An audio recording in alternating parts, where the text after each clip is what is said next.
Welcome back to Doctor Who, the Unwokening, where we show as much respect to the new canon as the current producers show to the old. You may have been wondering as to what I've been up to lately, as it's been a few months since you have heard an update from your cyber pal. Unfortunately, I was visiting my cyber cousins on Talos when they were hit with the Wang Chiang virus, and I was quarantined.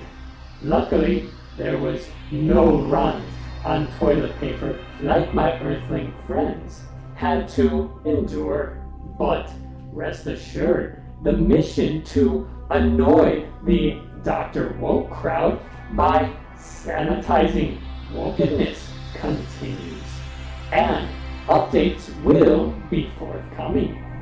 However, today I wanted to address something else. My dear friends, if I had a heart, it would be breaking today. For now, it is official. Doctor Who fandom has lost two of its brightest stars to the Wokerati. Janet Fielding, known for playing the spunky Aussie Tegan, and Colin Baker, the Sixth Doctor himself, have succumbed to the politically correct virus and joined the hate mongers of the radical left. Sure, there were signs while Peter Davison was run off social media for humbly expressing his view that a female doctor represented a lost role model for young boys. Colin Baker went out of his way to endorse the new regime, whether this was out of conviction or an attempt to integrate himself to the powers that might yet employ him in the future, such as with the recent Paul Cornell Twitter chain block massacre. Or was this just an attempt to integrate himself with a political movement that all too frequently seeks to destroy the career of any who oppose their vision for a brave, new, woke world? I cannot say. Nevertheless, Baker and Fielding have clearly chosen sides. For starters, let me say, I don't care what anyone's view of political figures are. When it comes to specific politics, I prefer to stay out of it. However, for the moment, to give some background, it's necessary to delve into the muck. During a press conference about dealing with the ongoing coronavirus outbreak in my adopted home of the United States since the 1986 destruction of Mondas, President Donald Trump said the following. So, supposing we hit the body with a tremendous, whether it's ultraviolet or just very powerful light, and I think you said that has him in check, but you're going to test it. And then I said, supposing you brought the light inside the body, which you can do either through the skin or in some other way. And I think you said you're going to test that too. Sounds interesting. Right, and then I see the disinfectant where it knocks it out in a minute, 1 minute. And is there a way we can do something like that by injection inside or almost a cleaning? Because you see it gets on the lungs and it does a tremendous number of the lungs. So it'd be interesting to check that. So that you're going to have to use medical doctors with. But it sounds interesting to me. When I saw this, it was clear that Trump was spitballing to his med team, exemplarizing in public about new avenues of medical exploration. Was this unwise? Probably. Trump is not a doctor, and no matter what he was thinking of, it was a comment that would have been best restricted to off-camera discussion.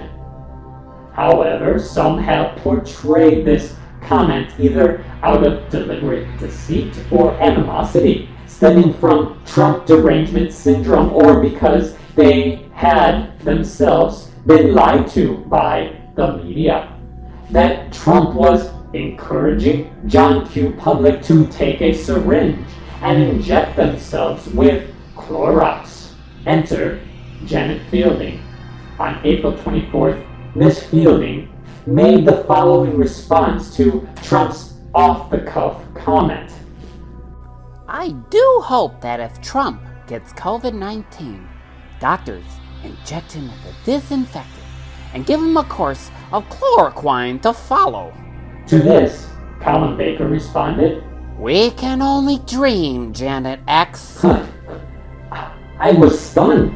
Here, two people that I respected acting in such a hateful manner to the head of my adopted home were openly wishing him physical harm.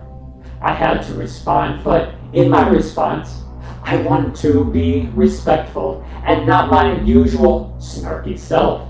Perhaps this was a mistake, but I tagged both Colin and Janet with my post because to do else seems somewhat cowardly. I said, everyone's entitled to their own opinion, but seeing two British actors I've admired in my childhood wishing death on my president really didn't sit well with me. Just saying, #disappointed. Then something I didn't expect happened. Janet retweeted me and unleashed her woke minions upon me and my tiny channel. Fair enough, but it was definitely an example of punching down, as they say. Trump told the American public to inject disinfectant and to try chloroquine if suffering from COVID-19. Surely he must be happy to follow his own advice. You seem to be saying Trump advocated for something that could kill people.